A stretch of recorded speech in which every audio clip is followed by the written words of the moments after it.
नमस्कार, मी आरती तुम्हा सर्वांचं मनापासून स्वागत करते। आज इथे मस्त गावरान पद्धतीने हरभऱ्याची सुकी भाजी कशी बनवायची ते पाहूया।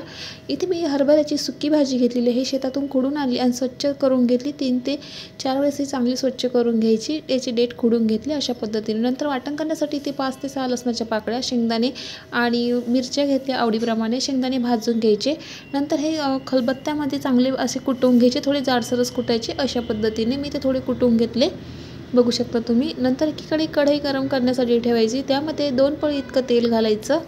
नंतर त्यामध्ये मोहरी घालायची आणि 1 चमचा जिरं घालायचं। आणखीन 5 ते 6 लसणाच्या पाकळ्या बारीक ठेचून घालायच्या।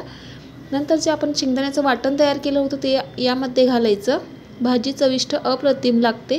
हे वाटण चांगलं परतून घ्यायचं। हे वाटण परतताना शेंगदाण्याचा सुवास अगदी घरभर दरवळतो।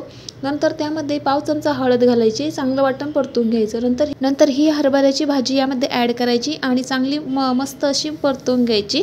नंतर अर्धा वाटी इथे पाणी घालायचं। अशा पद्धतीने भाजी चांगली नरम होते आणि शिजण्यास मदत होते। भाजीतलं सर्व पाणी लगेच आटून जातं। नंतर त्यामध्ये चवीनुसार मीठ घालायचं आणि भाजी परत एकदा चांगली परतून घ्यायची।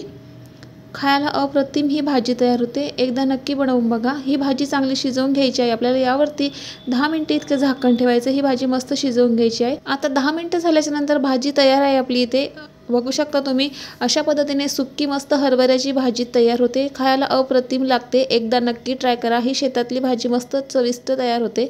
मस्त अशी गरमागरम ताटामध्ये ही भाजी काढून घ्यायची आणि त्यासोबत मस्त असा ओला कांदा घ्यायचा खाण्यासाठी आणि नंतर मस्त गाजर घ्यायचं असेल तर, आणि त्यासोबत गरमागरम चपाती घ्यायची किंवा भाकरीसोबत तुम्ही ही भाजी खाऊ शकता, अप्रतिम लागते।